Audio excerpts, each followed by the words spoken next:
Hey folks, how y'all doing today? Thank you. This is Breaking the Silence with Louis LaVoy. I appreciate you listening to us. Thank you. Really, it's a pleasure. It's an honor, and we appreciate you.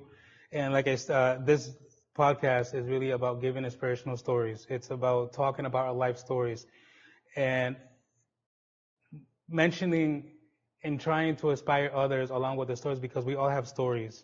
We all have stories and whatnot, and sometimes we are afraid to talk about our stories, and I believe this is a good platform to talk about it because we don't know what others are going through.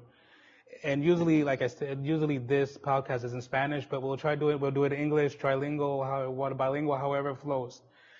We'll just edit it, we put subtitles and do what we have to do afterwards. But thank you for coming. This is Breaking the Silence.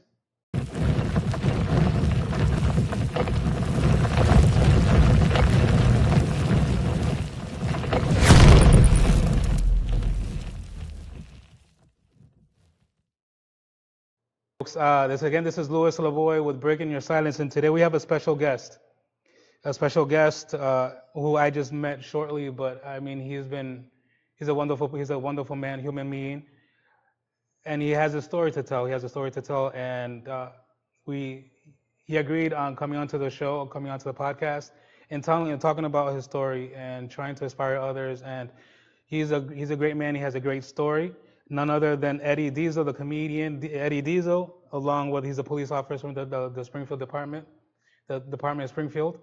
Welcome. Thank you. Thank you for having me. Thank you guys for tuning in to listen. It's a pleasure to be here. It is a pleasure. Like I stated, he's a comedian. I met him as a comedian.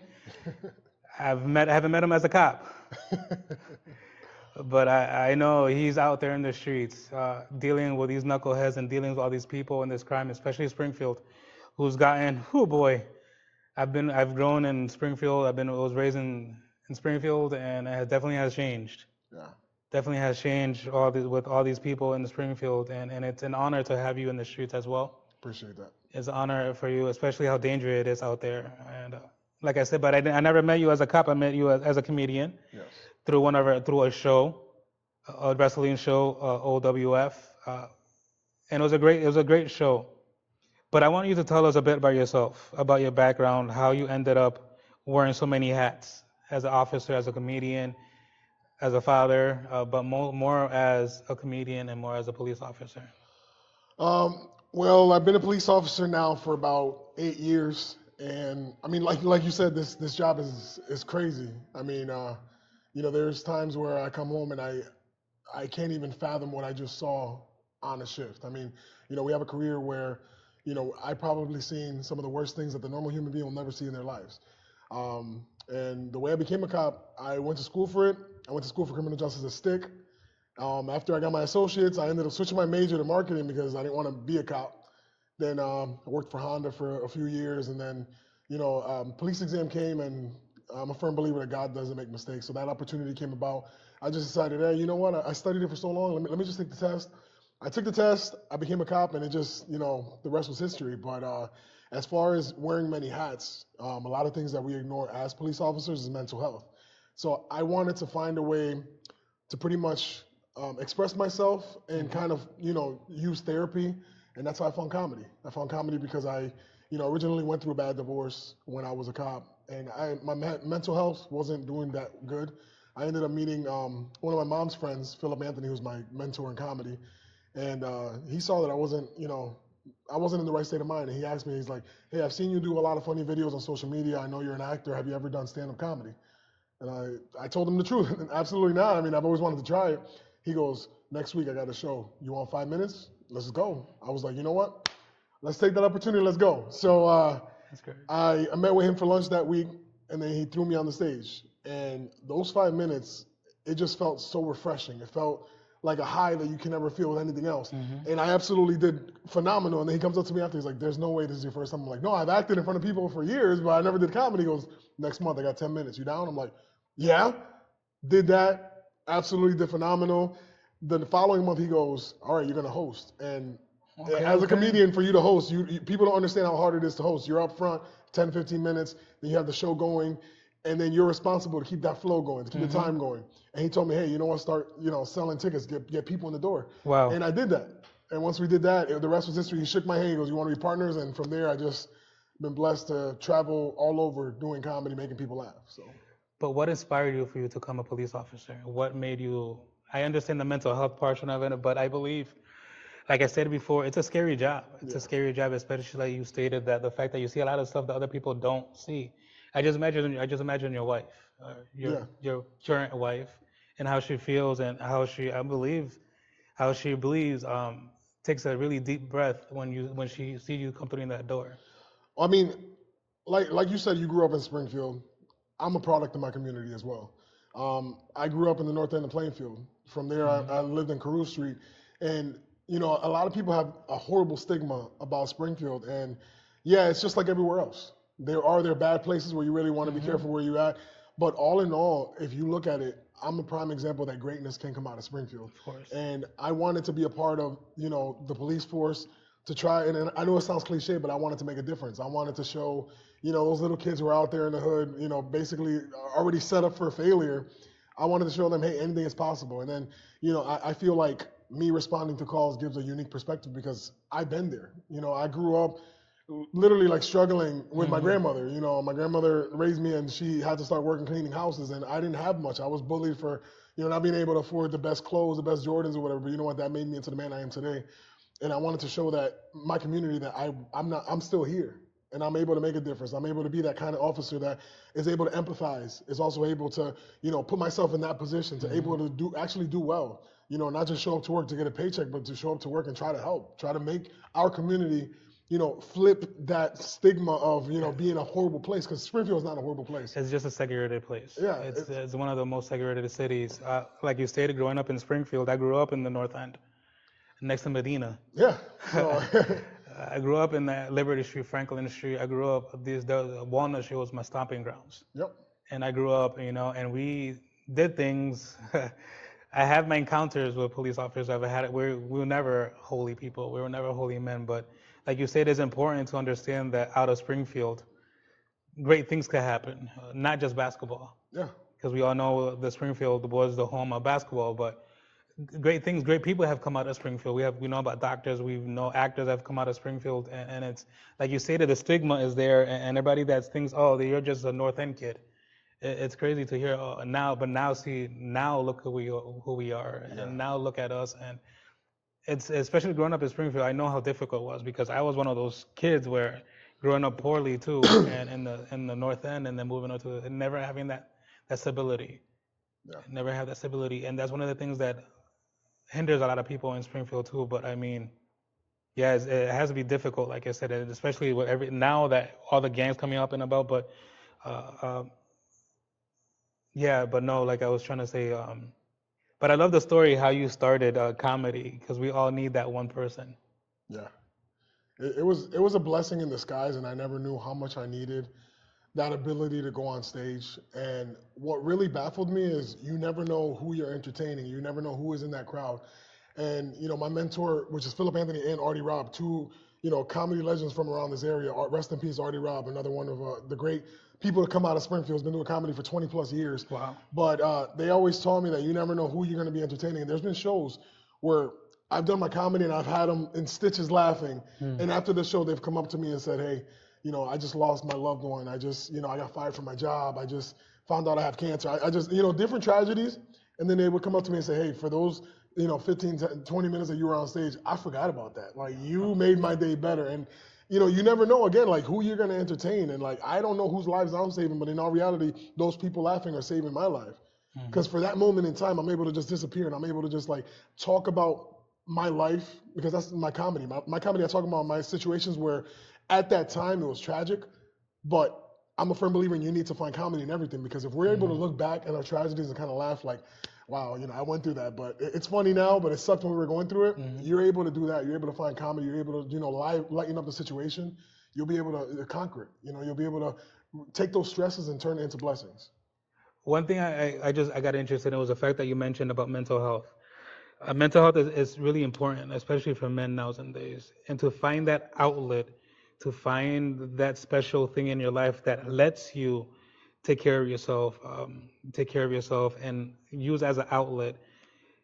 And I really appreciate that because not everybody finds their little stitch or the little place where they could use not only take care of themselves but as well help others. And we all know that comedy is it's a great medicine.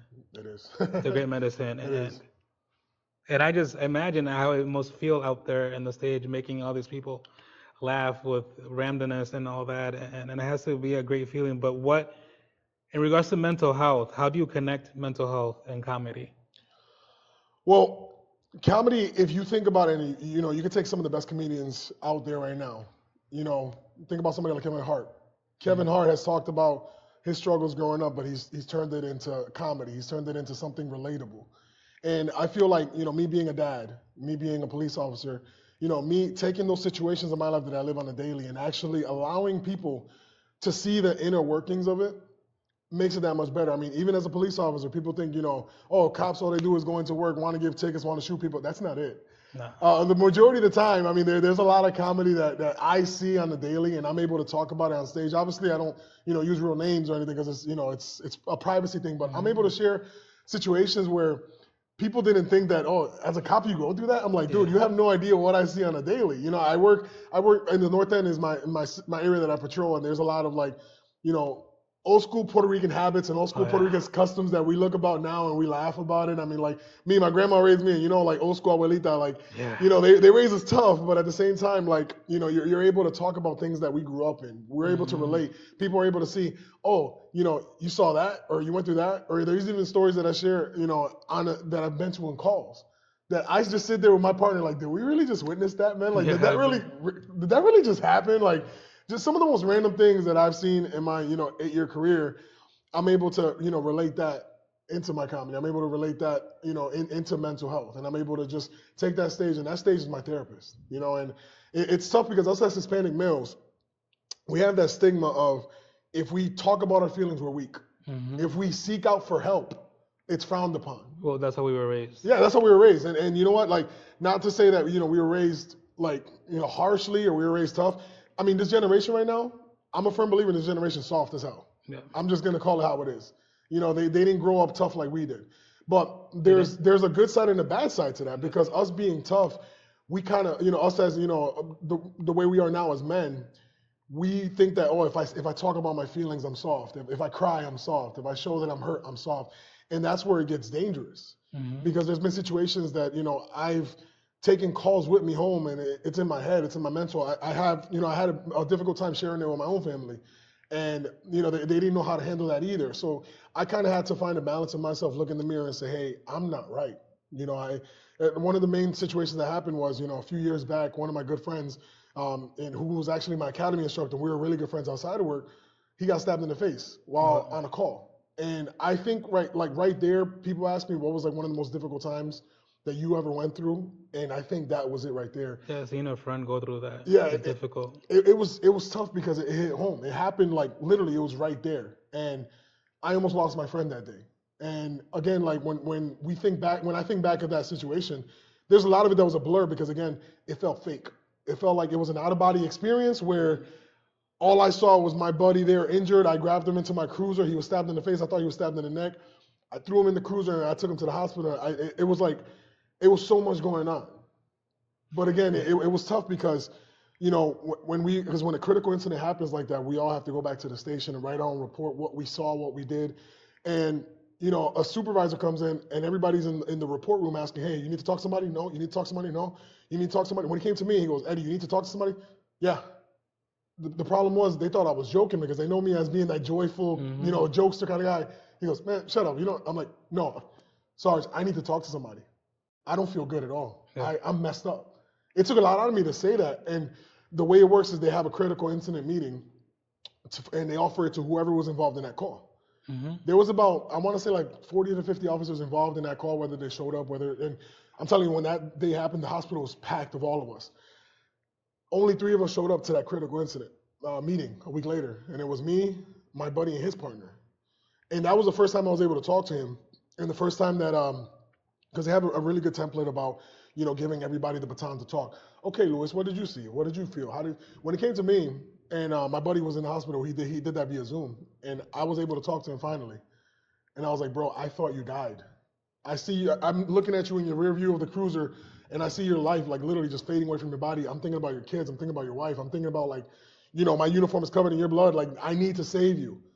And I cried, dude. I cried. Of course. It was tough, but it was a point in time where I didn't know whether I wanted to even go back to work. I took a few weeks off, and it was tough because my mistake was looking at social media, seeing the comments that people were making when they didn't even know what was involved in that story. Yeah. Body cam footage wasn't released either, and it was tough, man. It was tough because I was there, I was so close to it, and I had to find a way to fight through it. I had to find a way to really put that badge back on and do it all over again. Thank God he's safe now. He's good. Yeah, He that's good. retired, but it could have been a lot worse. Even now, my buddy Officer Nestor Santos. You guys saw that last week. He got shot on his way to work. Yeah. Again, good friend of mine, great guy. His life will never be the same. But Yeah, again, it just goes to show you, we have to stick together. And just to mention there, we actually have a fundraiser for Nestor Santos. It's going to be at Nathan Bill's on July 28th. So if you guys please come support, I'm going to give Louis the links. We can try to post it on there. And it's going to be a comedy show fundraiser for Nestor. Nestor, shout out to you, man. I know you're back home getting strong with your family. I talked to Nestor the other day. High spirits. That guy is simply amazing, man. We got your back, Nestor. So we're proud of you, man. Keep it up. I don't know you, but keep it up. You're doing a great job on the streets, and it's needed, no matter how chaotic this world is. No matter how chaotic those world is. But with you, I understand that mental health portion of it because I do substance abuse. yeah, I do substance. I'm a substance abuse counselor, therapist. In regards to addiction, you deal with that. You put them into jail, and we try to take them out of the streets and deal with them, methadone clinics and all that, and try to help them get out of the hole. And I see that, and it's scary sometimes when it's scary for me when I'm talking to my clients one day, and the next day they had OD'd. And man, so it's not similar, but in the essence of mental health, it's crazy because I was just talking to you yesterday, and now today I just found out that you OD'd, and just like with your buddies, it's like it's dangerous, and like I stated before, it's excellent job out there in the streets, and it's needed, and even though it's a scary thing, but I was talking to my son the other day in regards to you, and I was like, dude is like Batman. It's like, why do you think he's like Batman? Because he's saving people during the day and saving people at night. yeah. But comedy-wise, making people laugh, Yeah. and he just looked at me weird and just started laughing. But it's true. It is true. Just like with me, during the day I'm dealing with addictions. I'm talking to addiction, and then later at night, I'm in the middle of a ring. Yeah. And that's how we met in the middle of you in the middle of the ring, and so on and so forth. But it's important, really. It's really important to people understand that as men, especially as men in general, but especially as men, it's okay to talk. It's needed. It's okay to talk. It's needed. It's okay to cry, even if you have to yell into your pillow. Get that off your system and take care of yourself. And that's what I was telling my clients. It's all about self-care and loving yourself and everything else. But like it's hard, man. And I see it, and especially with me I myself went through addiction. Wow. Growing up, and with that stigma of you're a man, you tough it out, you eres macho. Yeah. Tough it out, especially growing up, I had to take over the role of an adult because my mom my mom was a single mother raising 3 kids in Puerto Rico, in the middle of Puerto Rico, and not just anywhere in los caseríos, It's tough. in the residentials and then in the country setting and everything else. But I saw myself, looking for food for my brothers. I saw myself doing things just to get food for my family. Yeah. And that brought me into depression. That brought me into everything else, and I ended up later on in life because of it started with health, but it became more than health. It became an addiction, and it was like, how is it possible that a substance abuse therapist, counselor, falls into the same thing that he's treating his own patients with? It's because of mental health. Yeah. It is because of mental health and not taking care of yourself and not being able to talk to anybody. And it's important. It's really important. And if anything out of this entire interview or the entire podcast you take out of this is mental health is important, and But going into that further back, like I said, I saw you in the middle of the ring with one of my guys, Q. You know we love you. Yeah, he doesn't love you, but we know we love BCW. That's how we met, you know, in the middle of the ring where BCW invaded OWF, I and you saw were that. hosting. Yep. You were hosting that day, and Yep. you got middle of the beef, and you saw how we destroyed OWF. I saw that. Not too Yeah. happy, but I saw that. You know, we'll deal with that later, We though. did, we'll do that with that later. We'll deal with that later. But aside of all that, Yeah. uh, I saw you up there having fun. I saw you up there having fun, and I saw you in your gimmick or in your person and the person you are, you know. And I thought it was great because, like I stated to you before, during the day you're crime fighting. In the night you are making people laugh, and it's like multiple facade or multiple like yeah, it's a different person during the night, you know. And I saw that, and I first heard of you through the foundation, through Philip Anthony. Yes. And various other stuff that you never saw me, but I've tried working hand in hand with Philip, and he was one of the people that uh, um, I we spoke about you, and I did see you once before. Yes. It was through my boy K Sam Okay. Yep. at a show we had over there at his place, Yep. off of next to I forgot the name of the place, but it's over near the DTA area and everything else. So you were there Yep. Yep. in one of the shows, and I saw you. I was there with my wife. Okay. And you were funny, and I saw that, but I thought I'd never see you again until we got into the show. Yeah. You know, and what made you go into the show? How it started? I know you say you started hosting a show. We were talking out of camera, but what got you interested into bringing your craft to a wrestling show? How you started? So I've been a wrestling fan since I can remember. I mean, I'm talking about like The Undertaker's, the Ultimate I'm Warriors. no, I'm not that old. Oh, But okay, I'm talking okay. about Attitude Era. I mean, Okay. like, you know, WrestleMania 17, all-time greatest WrestleMania, The Rock versus Stone Cold. You know that era. You know, I would have to like get my buddy to bootleg it on a VHS for me. You You know, went like old. I'm Yeah, big. that's old. Yeah. But you know, it was something where. You know, it was always my dream. I always wanted to be in that ring. I always wanted to like, you know, be a WWE superstar. Like, what little kid didn't want it? You know, Of I always course. had, you know, I had the gavetas full of all the wrestling toys and all that, and I had like you know, my grandma would go to Ames every Tuesday to get the senior citizen discount Ames. Whoa. to give me the exclusive like WWE figures, WWF back in the day, man. But it was always a dream of mine to try to get in the ring. I mean, I've always been like, you know, I've always been really big into sports, big into football, big into like, you know, playing youth sports. I never had the opportunity to get into the ring because there wasn't really anything available that I knew of without me having to travel. And like I said, I didn't grow up with much money, so I didn't have the luxury to be able to travel somewhere to try to, you know, see how do I get involved in it? How do I do Yeah, this? How okay. do I do that? So I ended up meeting Shay Slater, who was one of the co-owners of OWF. OWF, along with Cindy. And I met him at a karaoke spot, you know, a couple years ago, and I was just singing karaoke, just being my normal self, you know, just entertaining while Yes, singing. And we exchanged information, and he followed me on social media. And then I ended up seeing him again at a midget wrestling last year. And he ends up inboxing me. He's like, dude, so I see you're entertaining. I mean, I want to bring something new to my company. Would you ever like want to do, you know, a few minutes of your comedy at my show? So I believe that was about 4 months ago in Bristol.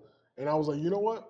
I called Phil up. I'm like, Phil, look, like I want to get into this wrestling show, but they want me to do comedy. Like, how do I do it? He goes, bro, honestly, I don't know, but just be yourself. And the thing that really scared me was comedy doesn't work when it's surprise. If people are coming to a concert to see a concert, a comedy won't work in there because they're coming to hear the artist sing.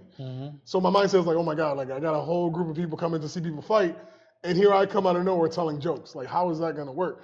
So I was super nervous, but I was like, you know what? This was my dream. I tackle everything 100%. I don't care if it's 5 people or 50,000 people. I go 100%. So I was like, you know what? Let me get some attire made. So I know, you know, my buddy Ray, he does like the boxing robes for Central City Boxing. Ray, shout out to you. But I told him, bro, make me some extravagant stuff, man. Like just do it. Just put Diesel Comedian on it, put Macho Man frillers, put glitter on it. Let's go. Let's stand out. So when they saw me pull up in actual wrestling attire, like, yo, you're a wrestler? I'm like, I'm an entertainer, baby. I told them to put my music on. I went through the curtain. I acted like I was in WrestleMania, even though there was only like about 50, 75 people there. You would have thought I was in Madison Square Garden Of performing course. live, but I just went in and I just did what I do. I just commanded the stage. I commanded, like, people were interested in what I was doing, and then from there I ended up getting involved in one of the female superstars matches, and I got my first chop. So they popped my chop cherry. Hurt like crazy. Yeah, Nicole Matala coming back for you, man. She'll be at BCW. She's part of us. She's part of BCW. Oh, Nicole, I'm coming for you. That hurt. She made my chest a little red. She has one of the toughest chops out there. What, dude? Like when she grabbed me, she's like, you ever took a chop? I want you to be part of the spot. I'm like, yeah, let's go. I'm like, yeah, do it. That pop. Wow. I was like, that was worse than my grandma's chancleta, bro. That hurt, but. Ever since then, like, I wanted to be more and more involved. So they saw the openness I had to be involved in anything, and they saw the commitment to my character. They saw that I was bringing people in. So they ended up just doing the same thing that the same way I got into comedy. They just kept telling me, hey, you want to come? And I'm just like, yeah, I'll come the next month. Yeah, I'll do it. Let's go. And to the point where I got to beef for Q, man. Yeah, I got Q thinks I'm a joke, man. Time to beat up on that old man, But no, again, all those guys at OWF are super awesome. I'm starting to meet a bunch of the BCW guys, super awesome too. Like just a lot of talent. I know you and I talked off camera about how much in the wrestling community they support each other, but we need to get more of the community. All you guys out there, support local talent. I guarantee you go to one show. Super nonstop action. It's gonna get you entertained. It's gonna get you into it. It's gonna get you screaming. It's gonna, you're gonna fall in love with the characters. You're gonna fall in love, with the craft, and that's what I want to bring. I'm bringing my comedy into the wrestling world. The wrestling world is welcoming me with open arms, and I'm trying to learn as much as I can with that. So I want to put another hat on my head right there. But I just think about the fact that, like you stated before, going in front of a crowd that don't know you, and you commanding the stage and making them laugh, like any other show. You have people out there that don't know who you are, and don't know what you're bringing to the table. But when you make them laugh, it's crazy. It's like it has to be some type of joy to yourself. That is like, I don't know this person from a lick from the wall, but I'm making them laugh, and it's just like out there in the show, like at the wrestling show, where they don't know who you are, and you have to entertain them. You have to entertain them. You have to hear your chops, your side kicks, your super kicks, and your power bombs, and you have to bring that entertainment. So people. It is tough, but it's something that we fall in love with. Like you said, like you stated, I've been a fan my entire life. Yeah. And I was those going, I want to make myself even older. I was watching it on a black and white TV with my dad. Oh, wow. And in Puerto Rico, where we had trying to fight with an antenna. Yeah. Putting the foil on it. Putting the foil on it. And watching the WWC people and the Savios and the Calito Colons and OGs right there. OGs, man. I just gave my age away, but it's okay. But it's a great thing, and just see it in person, like you stated, it's crazy. But at the same time, it's hard seeing these people put their lives in each other's hands, because it's not the same I could take a DDT than try it in the middle of a ring. Try to take a chop, it hurts like crazy. But I mean, just bringing it out there, I congratulate you. I congratulate you, and you do have a nice little gimmick, and that Macho Man style with frillies, and I liked it. Everybody loved it, especially my mother-in-law. Oh, she's the best. She's the best. She was the loudest one at that show, man. How old is she? She's 77. 77, ladies and gentlemen. If you did not, what was her name? Lydia. Lydia. You would have sworn Lydia was about to go through those ropes and just start hitting people. She didn't care, man. She wanted action, dude. She wanted action. She said, la chancleta. She wanted that smoke, man. I love her. But I mean, these are the things that we see in the live, talent-wise, and people getting into the shows. And I think it's special, not only the fact that, like you said, you bring in your craft into something that it's already stable, in the essence where it's, when we're talking about the wrestling community, when you go to a show, all you really want to do is watch wrestling. Yeah. Forget comedy or forget singers or artists or anything else. We just want to watch wrestling. And it's hard to intertwine things. And we've learned to intertwine things little by little, and especially with the comedy. But if you mix them up, I mean, it's great. It's great. And I know people have been trying to roast you left and right, because even my son was one of them, try to roasting you, and he says he's getting himself ready for the next time. He's training. He's training his chops right there, man. It's great, but it's awesome to see that, like I said. But I mean, I'm trying to think about like how it must feel for you being in that middle of that ring, being in that middle of the ring, something that you always wanted to do. You can't chop people, you can't kick people, you can't power bomb people, but all of it making people laugh in the middle of the ring. But top it off, yeah, you have something to go. You're beefing with Q, but Q. Aside of everything, we know we love you. Q is you one of us, and yeah, he actually is gonna be here next week. Oh, really? Yeah, he's gonna be here next week. I might pop up. You never know, Papa. He's gonna be here next week. The diesel's gonna be creeping around, But I mean, it's special to bring to bring that perspective outside of everything, and like you said, that mental health and bringing it to comedy, that's been stuck in my head. Bringing it a little bit back in regards to mental health and all that in your life, and seeing those people, not just your buddies, but seeing family, seeing people you grew up with, probably half of them buried, and you're still here. And one of the things I always tell my clients is we always have to we have to live grateful, because we're in between the chosen that actually are breathing. Yeah. We don't know how many people are dying left and right from us. Even at this same instant, how many people are dying, yet we're here talking about situations of life and inspiring others. But it's important to realize that we live in a chaotic world, and we need the people in blue. And not only that, and bringing comedy out to the world. And I just imagine you making your partners laugh out the storm too. Listen, I think they're afraid to do things in front of me because they're like, I don't want to be part of your show, man. I don't want to be part of your show. But I mean, it's one of those things, man, like where, us as cops, we got a different kind of sense of humor. There's a lot of things that we talk amongst ourselves in the cruise. I mean, granted, we're in a cruiser with somebody for 8 hours a day. We probably spend more time with each other than we do with our own families. Yeah. And if we can't just like sit down and just decompress about certain things, and that's another thing too. I mean, sometimes, I can only talk to those who know what we're going through, and that's why like sometimes when big tragic calls happen, we just end up going over each other's houses, or going out for dinner or something, just talking like, yo, dude, did that really happen? Like, you good? Like, we try our best just to try to share what we go through, and then that's when it becomes dangerous because as police officers, the stress level is through the roof, man. Alcoholism is just through the roof when it comes to law enforcement. It's tough, and it amazes me because now I'm in the point where the turnover is a lot greater. I mean, I see a lot of guys who were training me retiring now, and then let's say I don't see them for a couple years, a year or two. I see them like now after they retire, dude, they look like they're 20 years younger. Because it's like you have no idea how much stress they go through. But then like let's say they retired, and you see how they look now. Like, dude, you look so much happier. They're like, dude, I made it. And it's tough because they don't have that stress to go through. There's a lot of situations where we have the power to ruin someone's life over a mistake, and that's in our heads constantly. We need to make the right decision. We're under pressure all the time, and it's horrible when God forbid one of us makes a mistake, and it's like it's easy to Monday morning quarterback somebody, but people need to understand it's a life or death situation. The cops don't go into work saying I want to shoot somebody. The last thing and you could ask any police officer out there, the last thing we ever want to do is shoot somebody. I've been blessed, knock on wood, to not have to use my firearm yet. But if I were ever had to have to do that, that's probably going to be one of the most traumatic situations in my life because I'm not. Who am I to take somebody's life? Obviously, if it comes down to it, if my life is in danger, or my partner's life is in danger, or somebody else's life is in danger, I'm trained to do it.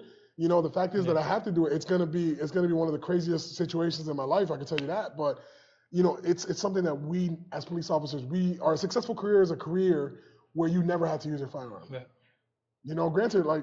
Situations happen. We have to use, our use of force policy. We have to use the, force necessary to control the situation. But sometimes we have to make those hard decisions. Hey, just thinking about those stops too, because I had buddies that were officers. No, they're not officers now, and they're into other things in their lives. But that was one of the things that they all told me is the fact that the stops don't know anything about those stops. It's dangerous. It's dangerous. These stops. Who knows? I could get a comedian. I could get a person that is distraught, don't know, and I've gotten stopped before. Don't get me wrong, because like I said, and I've done some crazy stuff in my life, and I've gotten arrested doing this crazy stuff. Yeah. But one of the craziest stops I've ever had was that I ended up a box of donuts to a cop. Tell me you got a ticket, bro. Wow, you're brave, huh? I ended up getting arrested. Oh my God. But later on, he said that was the funniest thing I ever done because sometimes as cops, you need to laugh sometimes, and And who knows in these crazy stops, but it's just I just think about it, and like my buddy stated, it's dangerous, and they ended up stepping away from it because of the mental health. It's important. It's important. It's something like I stated. Anything out of this entire podcast is that Yeah. is that and it's okay, and we all have a story. We all have a story, and that's why we use our voices, to shatter our own silences, and use other voices to help others grow. And I see that, in both worlds, and even in the substance abuse counseling and the addiction portion of it all. And I see it from you now, coming from your point of view, and I see it, outside of that, and even in wrestling, in my counseling portion of, I see it in the wrestling too, because obviously the addiction doesn't discriminate. You could be the most famous person and be in addiction, so it doesn't discriminate at all. And we need people like that can help others, and not just make them laugh, and not just help them get out of the hole and everything else. And one of the things I've seen a lot is that, and it's important for me to let people understand that, it's important for me to let people understand that, and let people know that it's okay. It's okay to come out and talk about things. It's okay to cry. If it's necessary, it's necessary.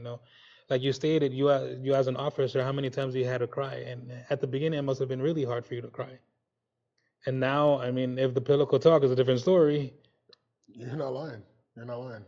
It's tough, especially like, you know, if you compare the early stages of my career to now, it's kind of one of those things where, you're more seasoned and more apt to like know what situations you're getting into. And even guys who've been out for 20 plus years, there could be a situation that they've never got into.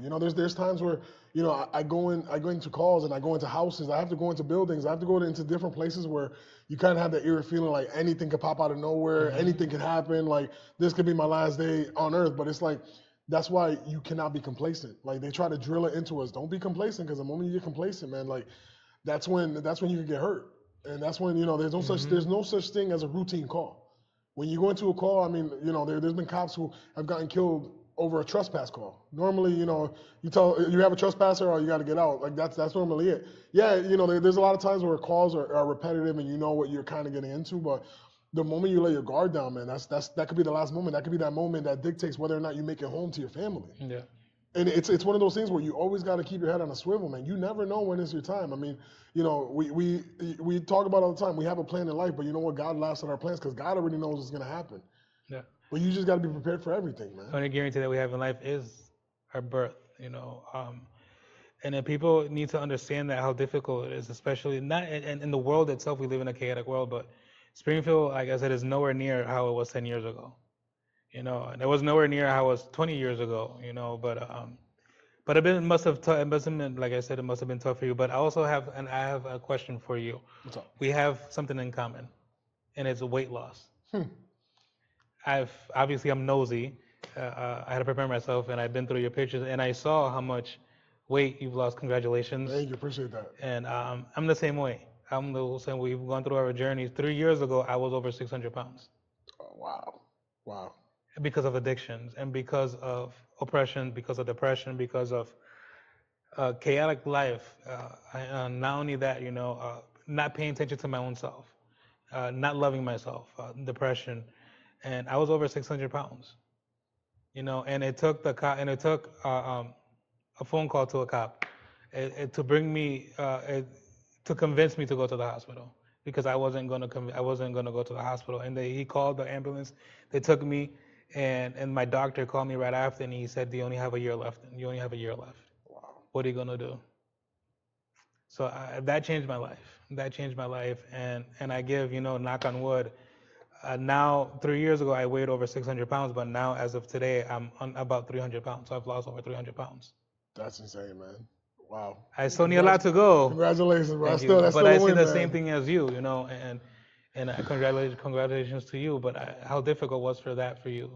Well, it was, again, I mean, like you mentioned it, it's mental health, man. Like, food can be a crazy addiction. People don't understand that. When you're stressed out, you're not caring about yourself. You're just stuffing your face. Mine was a Pepsi. Yeah, mine was like with me, like I would drink and then like when you drink, you got those drunk munchies. You go to McDonald's, Hmm. you stuff your face with all the goodies, man, and like with me, I was always like a bigger guy. Even growing up in school, I was always a bigger guy. So back in 2012, I believe, I was pretty big. I want to say I was close to like upper twos to 300 pounds. I'm not that tall, so I ended up going to Bay State and getting the gastric sleeve, which that's a bariatric surgery where Hmm. you have to go to classes, you have to go to everything. They make sure that they tell you, hey, this is a lifestyle change. It's not just go to DR and get a mommy makeover and get a tummy Hmm. tuck, whatever. No, they legit cut your stomach into like a sleeve, Yeah. and you need to train your body to literally like you can only eat about like a little bit, Tough. and you need to chew, and you can't It's drink when tough. you're like a lot of rules. And I thought I was prepared. I was young. I did lose weight. I went from like 300 to like around 260 pounds. Right. From there, I was like, oh, I'm skinny now. I don't know how to act. From there, I got reckless. Again, I was young. You know what I'm saying? I started working out, so I started powerlifting. And the crazy thing was with powerlifting, I added muscle on top of fat. And then to top it all off, like, I was just like fluctuating in weight. I was getting bigger, smaller, fatter, skinny, fatter, like, but I was always big. I was always flirting around that 260, 270 mark. What ended up happening was I ended up getting injured at work. I tore my ACL after I got into a foot chase. And that was the biggest injury I think I've had because at that time my wife was pregnant too. So well, I always make a joke that when she was pregnant, I ended up getting pregnant too. It Because happens. I listen, like she would have cravings. I think I would have double the cravings she did. You know what I'm Yeah, saying? I And know. then I went having that injury. I couldn't even work out anymore. So I was just at home with her, just stuffing my face. I'm telling you right now, I ballooned up to 340 pounds, man. And I didn't notice until like my wife, my best friends were kind of giving me hints like, bro, like you're getting kind of up there, bro. You got to take care of yourself. And I didn't notice it because, again, like in my mind, I was like, oh, let me just eat. Let me just drink. Let me just eat. Let me just drink. And I ballooned up to that point. And I think one of my breaking points was while I was out injured, I had to go to court. And we always have our suits to go to court because, as police officers, we always have our suit. Dude, I tried on that suit. It wouldn't button on me. It wouldn't even fit me. I had to go to Burlington. I went to Marshall's. I went to every single store. I called my wife crying, babe, my shirts don't fit me. I can't find a damn button to fit me. My pants don't fit me. I was wearing a size 3X, a size, 44-inch pants, and it was tough. I was depressed. I wasn't happy with myself. Hmm. My sleep was horrible. I had severe sleep apnea, dude. I had to wear the CPAP machine. My wife would tell me, yo, I had to like legit shake you every time. You sounded like you were suffocating. My health was out of control. And again, us as Hispanic men, we don't like going to the doctors. Thank God I went to Hmm. the doctors, okay? Because when I went to the doctor told me, look, you messed up. You had that gastric sleeve surgery. Now your stomach is growing into your liver. And I was always having stomach issues. I didn't know what was going on. So I had to go into surgery because it was dangerous. It came to the point where like legit my stomach could rupture up and I could die. I had to make a change in my life. I had to make a Hmm. change in my life, and I had to do it because you know what? I have a baby now. I have a 7-year-old son too. I couldn't even play with my sons. I couldn't chase after my sons I without know getting it's tired. difficult. I know it's I difficult. was working as a cop, and if I was sitting next to my partners, I'd be like, I was falling asleep sitting down. I couldn't go up a flight of stairs without being out of breath. You know how embarrassing that is to look at my body cam and just hear myself? Yeah. It was tough, bro. It was tough, and I wasn't happy with myself. I had to make that change, and it was the toughest change I had to make because it was a part of life. I had to legit think about I need to be there for my babies. The problem was I faced another hurdle after I got I had to get surgery to remove that portion of my stomach that was touching my liver. The surgery had complications. So when I woke up, they kept me like this, like strapped up. When they Hmm. operate your stomach, they cut circulation on my left hand. When I woke up, I couldn't feel my left hand. I Wow. had severe nerve damage to my left hand, like to the point where I was out of work an additional 6 months because my hand didn't work. I couldn't shake your hand. I couldn't grab anything, and I'm left-handed. So in my mind, like I was in a deep depression because I didn't know if I was ever going to be able to go to work. Let alone Hmm. I couldn't even change my son's diaper. I couldn't pinch his little diaper straps. I was in such constant pain that the doctors didn't even know what was going on. I had MRIs done. I had, nerve scans done. I had everything. They were trying to, just give me painkillers just to make the pain go away. It worked for like 2 hours, but I didn't want to be addicted to that either. Hmm. Nobody knew what was going on. They just said, "Oh, go to therapy. It's gonna get better." Every month they would tell me, "Oh, it'll get better. It's just, it's trapped nerve." So they did a nerve surgery. Oh, it's gonna get better. It's gonna get better. In my mind, I didn't know if I was gonna be better at all. It took a lot of hard work. It took a lot of mental focus. It took a lot of literally struggling with my wife helping me, my family helping me, like just trying my best to try to stay sane, and it was like probably the toughest challenge I think I've ever had. To the point now where I am right now, I'm able to say that I lost 140 pounds in total. I'm like the healthiest I think I've ever been. I'm happy with myself. I could actually go into the certain aisles that were closed in the stores that I could actually fit, and I don't look like un pastel mal embollado. You know what I'm saying? It was tough, bro. Like it's things like that where I feel happy with myself, and I think the biggest thing was. I do stand-up comedy, so people were taking those off-guard pictures. When we're bigger boys, we know we got those angles that we stand like this and we're good. But when I saw those off-guard pictures, I'm like, damn, that's me. Like I look gross. Like take that picture down. I was. Yeah, we're not so photogenic. It was depressing, man. It was depressing, No, bro. I understand where you're coming from because like I said before, because of the addictions and the depression and all. When I spoke to my primary, he said, "You only have a year left. What are you going to do?" Wow. But what I didn't know was I was constantly in the hospital, constantly. My addiction was morphine. Oh wow. So it was morphine, just morphine, nothing else. So my stomach was destroyed. My stomach was destroyed. I was getting constant affections. I was getting constant. I lived more in the hospital than I lived in my own house. Wow. And then when my doctor said you only have a year left, what are you gonna do? He suggested going into, because he didn't know, nobody knew what was going on. So they suggested an exploratory surgery that hasn't happened in years, but they suggested it, and I was like, okay, let's go for it because if it's gonna save my life, we're gonna figure out what's going on.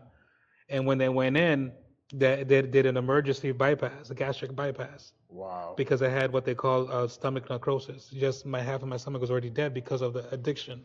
Oh my goodness. So that obviously I know what you're going through. It sucks seeing a big plate of food down there and you only eat a little portion of it. And I don't take I have to learn myself. Just recently I started taking my wife out again to these places like Applebee's and all because it sucked going to these places because I Dude, just we do like I don't like when me and my wife go out, we can't order 2 meals, man. We Exactly. I always leave it and then we order 1 entree. That's it. We order like 1 entree, 1 appetizer. We still got room to Yeah. take back home. But I get it. It was a lot of money that was being spent. But again, it's your mental. And us as Puerto Ricans, it's like we think about abuela serving the un plato de arroz. Even that I went to my grandmother's house and when I was in Florida and she gave me this big food, I was like, abuela. Pero That's their love language. You can't say no to food to old Puerto Rican ladies, but the last time you came, you ate more than that. I was like, teatre. I know. And it was this huge. I was, I can't do that well no more. It's like you need to cut it in 4, maybe in 5, and I can have it from here until tomorrow, maybe the next day. Yeah. But it's something I had to learn, and just portion wise too. And it's one of the decisions I had to make. And thank God, I was able to do it, and I'm living now. But I still have a lot to go because, like you, it fluctuates. Yeah. It fluctuates, and right now I am between 280 and 3, which I want to keep moving, but injuries and everything else, work is not really letting me. It's just excuses, though. I know that part, but it's difficult. So I understand where you're coming from. Where before you had like tres chuletas, 3 pork chops, 4 pork chops, a pernil, a codito, everything on top of that plus a soda, and you ate it all. And I was like the same way, but I just like you. I was falling asleep everywhere. And top of that, you're gonna learn something new about me. I was a pastor. Oh wow. So as a pastor, not only I was a pastor, I was huge as a pastor, but I was addicted as a pastor. Oh wow. So, Yeah. so I had to step away from that and teach the congregation that it's okay. It's okay to be not healthy. It's okay, but you have to do something about it. And that was 3 years ago when I closed everything down. Wow. 3 years ago, if you would have seen me, I was a pastor. And now, where am I at? BCW, which is totally different, but it's okay. But that's where life takes you. And like I said, it's sometimes we have to take decisions. We do. Sometimes we have to take decisions as men, not just as our family is involved and everything else. And now I thank God, like I said, I was able to see my daughter graduate going into 2nd grade. When I wasn't, 3 years ago, I would have been dead. Yeah. Our kids need us, man. Our kids need us, and we still got a lot left to do in this world. It's not our time yet. Whenever it's our time, that's when God decides it, bro. And it's just like, I know I'm not done yet. I know you're not done yet. I mean, we've crossed paths because God knows what He's doing, and it's an amazing thing that we're able to just share our stories and just share our successes, and we still got a lot more to go, man. Yeah, and especially coming out of Springfield, like I said, my company BCW, you were the comedy, and you work with a great foundation too, the comedy foundation that you and Philip run. Funny for Funds. It's awesome. I Funny for love the Funds. idea. And why do you talk about it a little bit? So Funny for Funds, it's so Philip Anthony owns the part of the company that because it branches out. They're all over the world pretty much. They've raised millions and millions and millions of dollars with comedy. So let's say you have a foundation that you want to raise money for. You got to contact your local chapter wherever you're at or wherever you want to make that fundraiser happen. So with that fundraiser, there's a flat fee that it comes with the production quality. It comes with the comedians. The company actually helps you create your website, raise as much money for that foundation as possible. And I've done great fundraisers, and like it's crazy because I think those shows are probably my favorite kind of shows because the people there, number one, they're coming there for a great cause. They're coming there to raise money for that cause, but they're also coming, with the intent to raise money for that cause, but also to have fun, to show that person or that organization you're raising money for the support that you have. And one of the craziest shows I did was I believe it was in Hartford or in the Hartford area, Connecticut area. It was for a cigar shop owner who ended up having lung cancer. He couldn't make it because all the chemotherapy is just tearing him apart. But while we're on stage, there's a big screen with him on Zoom. And as the show is going on, he's able to write ha ha ha or literally and everybody's looking at you but looking at the reaction that he has on Zoom. And it was just an amazing show. I think that was one of my best sets, and everybody's being able to enjoy that with him, on Zoom. And then after that, all the comedians absolutely did phenomenal. And there was about 300 people at that show. They raised, I don't know exactly how much, but I know I want to say more than $10,000 in that one night. At the end of the show, he said, wait a minute, he appeared there on Zoom. And it was crazy because the pictures that, they were showing of him, the chemo, and the cancer really just tore him apart. And there was a lot of people who didn't see him for a long time. They saw him there, the tears were there. Dude, I was crying. His mom and his daughter came up to me, just hugged me. And I was like, dude, this is an amazing thing, but it's just sad. But it's just for you to see all the love and all the support that he had, just shows you the type of man that he was. And it was an honor for me to be a part of, a show like that. And there's been other shows where, we've helped a bunch of people. We've helped a bunch of people. We raised millions and millions of dollars. And it's just, again, comedy is bringing good into this world.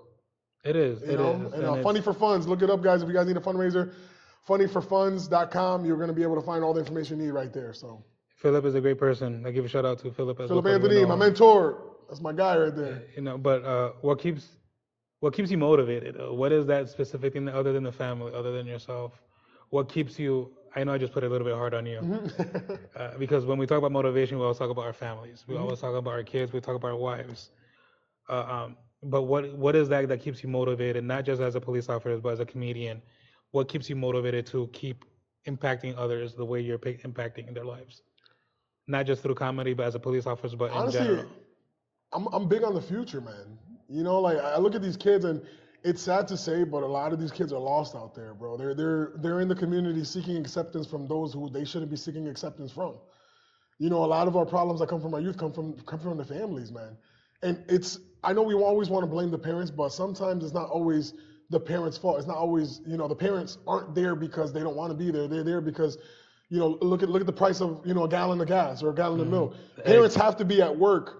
Eggs now even worse. Yeah, you know what I'm saying? Parents have to be at work for hours and hours on end, and they can't be there for their children. But again, their children are out there, learning from the people that they shouldn't be learning from. You know what I'm saying? Because they don't have a father figure at home, or they don't have a mother figure at home, or their parents are just working their butts off trying to support the family, but then they're not there teaching those hard lessons that we had to learn as kids.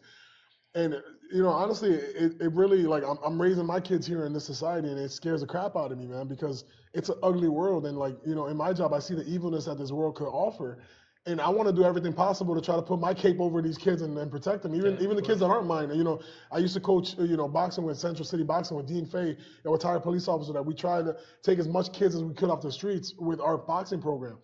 And it came to the point where I worked days, so I was able to enter the schools, and people knew who my kids were because I was there. I was being the involved parent that they couldn't have there, and I was in the schools little Johnny's messing up at school. What's up? What's going on? I think they would be more afraid to show me their report cards than their own parents.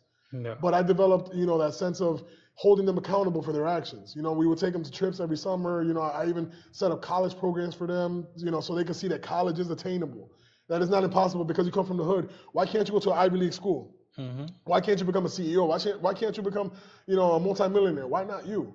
And the problem is our society, man. Our society is always set up to set them up for failure. Because you don't come from a rich background, you can't go to the best school because you can't afford it because you That can't, you is true. can't, you can't, you can't, you can't. No, forget that. Why not? Why can't we see a Puerto Rican president someday? You know what I'm saying? Of course. Why can't we can't have a Puerto Rican mayor? Look at the mayor of Holyoke right now. Joshua, like that dude is Hmm. phenomenal. He's a prime example that anything is possible right now. He's doing great things for the city of Holyoke. You know what I'm saying? Why not? Why not us? It No, seems cliche, but why not? You know what I'm saying? it is, and it's hard to like, and it's hard, especially like you stated, out of Springfield. There's a lot of potential in Springfield, and coming out of the Springfield, we do have to show that tenacity, that valor, and trying to represent. Like I said, I'm a kid from North End, and back in when you say a kid from North End, we all knew North End I was back in the day, Yo. especially the park, Oh yeah. and to say that, I like to say that I was able to overcome addiction, and I have my master's and I have my bachelor's, and I have my doctorate as well. So just a kid from North End, just to say that, it's like you said, it's to leave something behind, is leave that legacy behind. It's not Legacy is not just money. Legacy is something that you know that it will be there in the future that you left in regards to even to teaching, to anything, just to live like a mark in history, and I believe that's what we are looking for to do as well, and is leave that legacy. But what is it that you will like to leave behind? I just want people to know that I love my city, man, and I won't leave it behind. I mean, I have, great dreams and aspirations, but it comes to the point where like even if I were to make it big, God willing, as a comedian, as an entertainer or something like that, like I would always have a special spot in my heart for my own city because that's my home. We never Hmm. forget home.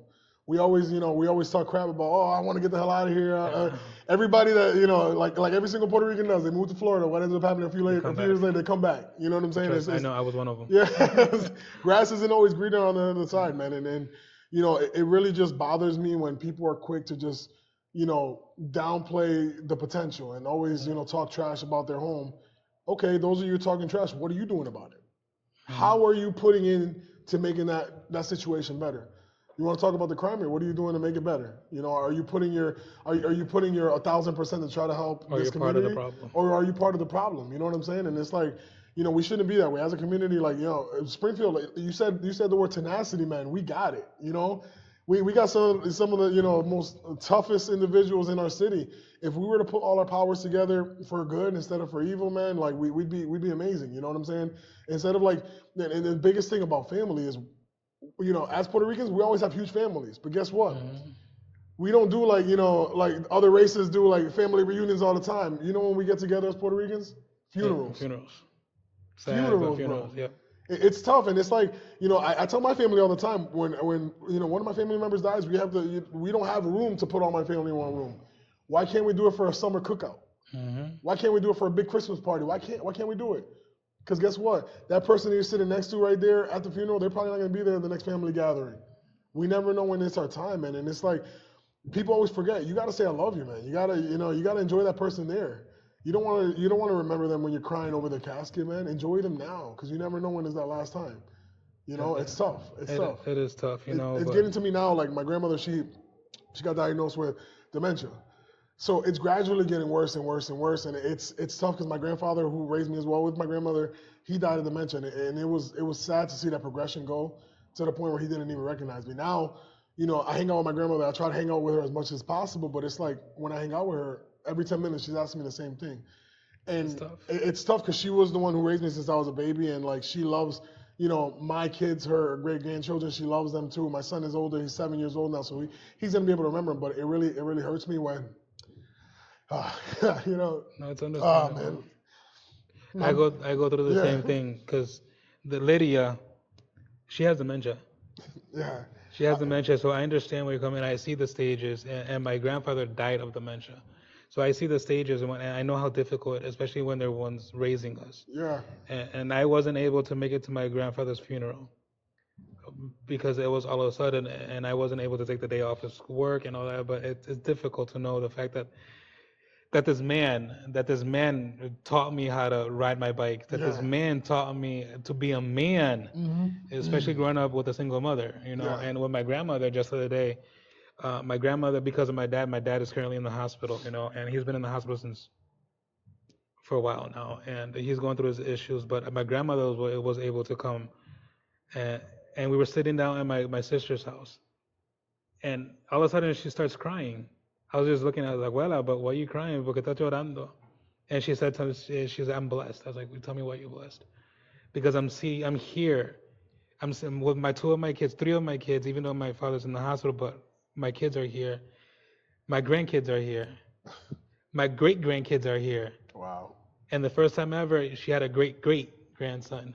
Wow. So she had three generations in that house, and that's why she was crying. I was like, tu abuelo would have seen this, but it's special. My grandmother, she's in her 90s. Wow. God bless her, man. She's in the 90s, and she saw. I gave her her first great granddaughter. I gave her her first great granddaughter. Yeah. But my daughter gave her first great great grandson. Wow. So that's what I'm saying. All of her generations, the generations were there, and she absolutely was loving it, and it's great, And dementia is tough. Dementia is tough. My mother-in-law has it. Even you hear her fighting with everybody in the ring. I think that's why like we generated towards each other, man. Because she reminds me a lot of my grandma. Like Yeah. my grandma, though, even growing up in sports, man, that old lady, she'll hobble her butt, even though she has arthritis and everything. She'll come to my games, not even knowing a damn rule about football. She just saw me hitting people, like like our number one supporters. And it's just, I think what really like hurts me the most is my 1-year-old. Isn't I know for a fact that he's probably not gonna get to enjoy her the way that I did. I think back to my grandfather. My grandfather, he was my best friend, man. I never really had a father figure, but I always tell my wife, I'm like, damn, I wish my grandpa was alive, because like he would have been crazy with my kids, like he was with me. And it's one of those things where like I think back of those lessons, like you said, your grandfather or dad. My grandfather. Well, my grandfather passed, but my dad is in the hospital. Yeah, your dad is the one who taught you how to ride a bike. My grandfather. Grandfather. Okay, yeah. My grandfather. So my grandfather's the same way. He taught me everything. He taught me how to like just anything you can think of. My grandfather was always there. I was always an end of their abuelo, and that's how it was, man. That's how it was, and I will never forget him. And like a lot of things I learned from him, I carry on and pass down to my generations, and hopefully they pass on to their generations too. Even playing dominoes, my grandfather was a beast. My grandfather was a cheater, so he taught me how to cheat. But no, these are the memories that we're talking about, and these are things that motivates us. You were talking about motivation and everything else, but it's great to understand, as not just as a police officer, not as a comedian, now as Eddie Diesel, aka the wrestler, soon to be as beefing, but all those hats, like we started off this interview, everyone, this conversation. What do you have to say? What's next? What's next to our fans? What's next for you? And just strap in, man. Strap in. I don't know what's next. I'm open to finding out what's next. Just like you guys, if you guys want to follow me on social media, Diesel Comedian on everything. I always like to have people come with me through my journey. You know what I'm saying? Because I'm always gonna have my options open. I'm gonna go for anything and everything that I can to just bring the positive energy, bring that fire, bring that that entertainment aspect to everything, man. I don't know what's next.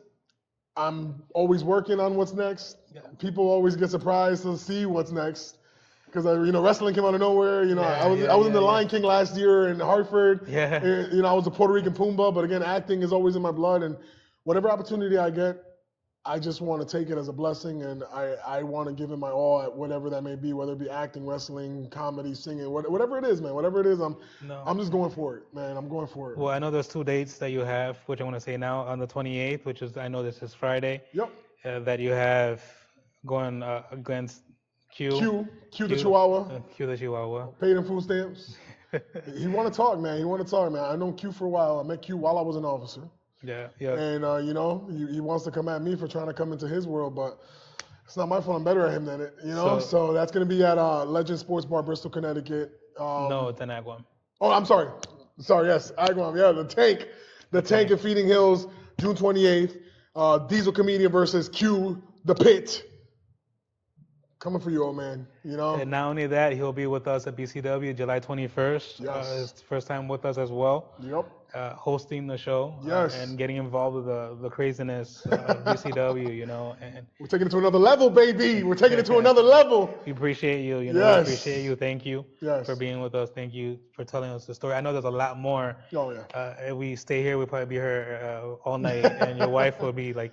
Yeah. You know, because I believe my wife is probably calling me, telling me to hurry up too. So, but I appreciate you know having us, being here with us, and telling your story. And I know that you have a lot to go. Yeah. I know you have a lot left. And like I said, the 28th, the Tank, 21st here in Holyoke at the War Memorial Building. You'll see him as well. And anything else, follow him. What's your links? Diesel Comedian on everything: TikTok, Facebook, Instagram. Diesel Comedian, DIESELCOMEDIAN, Diesel Comedian. Thank you guys. Please support, please follow me. You follow me, I'll follow you back. And just, you know, I'm gonna make you laugh, man. I'm gonna make you laugh, I'm gonna make you cry, I'm gonna make you entertain. He definitely will make you laugh. He'll definitely, especially with my son. I can't say where to see that and I told my son. I don't know, man. You have to get ready. If he roasts you back, you don't have any comeback. He said, I'm ready for that. That's why he didn't show up today. He was practicing. He's in his room writing his notebook jokes, you know? But that's the things I'm talking about, things that we impact other people. Yeah. And little things that we don't think that we impact people, we do impact people. So that's what I'm saying. Keep your head up. Keep trusting in yourself. Keep trusting in what God has to do, you know. And I appreciate you coming here, telling us the story. I want to appreciate you, man. Support this guy, Lewis. Support the podcast. Support BCW. You know, you're doing great things for the community. I appreciate it. And I'm gonna support you. Whatever you do, you ever need me, man, you give me a call. I'm there 100%. And same with me. We're gonna do good things, man. We're gonna do good things. So stay tuned, guys. Stay tuned. Thank you. Thank you, everybody, for being there with us. This is Breaking Your Silence with Louis Lavoie. Next week, we'll have another great person, a great man. His name is Q. Q. They know him as Q the Pit. They also know him as Q the Ref. He knows him by something else, but he's a great man. Outside of everything else, he's a great man. He has a lot to tell. He has a great story too, and I appreciate everybody. Thank you for listening to us, and have a great day. We appreciate hugs. Thank you, everybody. See you guys. Love you. Thank you.